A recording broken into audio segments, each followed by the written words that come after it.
ఇందిరమ్మ పాలన ఎలా ఉంటుందో చూపేందుకు కార్పొరేట్ స్కూల్స్ని తలదనేలా రెసిడెన్షియల్ స్కూల్ నిర్మాణం జరగబోతుందని మంత్రి పొంగులేటి శ్రీనివాసరెడ్డి అన్నారు.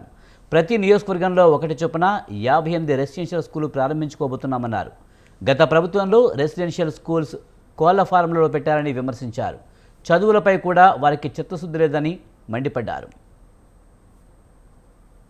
సంవత్సరాలు ఏ ప్రభుత్వం అయితే పరిపాలించిందో ఏవైతే రెసిడెన్షియల్ స్కూల్స్ అన్ని ఎక్కడ పెట్టారయా అంటే ఫామ్ హౌసెస్ లో కాదు, కోళ్ల ఫారాల్లో, పశువుల షెడ్లలో పెట్టి అద్భుతంగా మేము ఈ విద్యని పేదవాడికి అందించామని గొప్పలు చెప్పుకున్నది ఆ ప్రభుత్వం.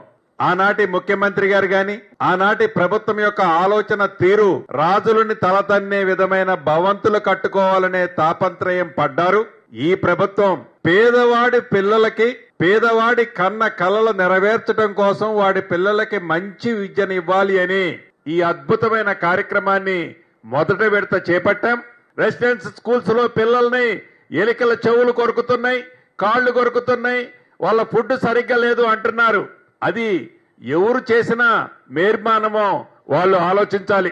ఇందిరమ్మ ప్రభుత్వం వచ్చిన తర్వాత చిత్తశుద్ధితో ఏ పని చేసినా కాంక్రీట్ గా, ఏ పని చేసినా పేదోడికి ఉపయోగపడే విధంగా ఆనాడు 10 సంవత్సరాలు ఏ ప్రభుత్వం తమ ప్రభుత్వంలో పేదలకు మంచి నివాసాలు కట్టబోతున్నామని మంత్రి అన్నారు. వారి కోసం పొదుపు చేసిన సొమ్మును ఖర్చు చేస్తున్నామన్నారు. ఆర్థిక పరిస్థితి సహకరించకపోయినా అప్పులు ఉన్నా ముందుకు వెళ్తున్నామని చెప్పారు. 7,19,000 అప్పు కన్నా తక్కువ వడ్డీకి రుణాలు తీసుకుని అసలు వడ్డీ కడుతున్నామని చెప్పారు.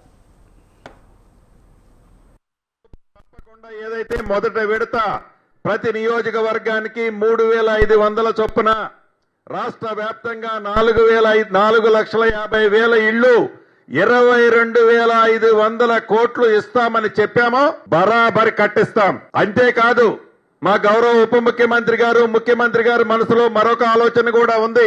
వచ్చే సంవత్సరానికి సంబంధించిన 3,500 ఇళ్లు కూడా వాటిని కూడా ముందే లబ్ధిదారులను ఫైనల్ చేద్దామనే ఆలోచన ఉంది. బరాబర్ చేస్తాం.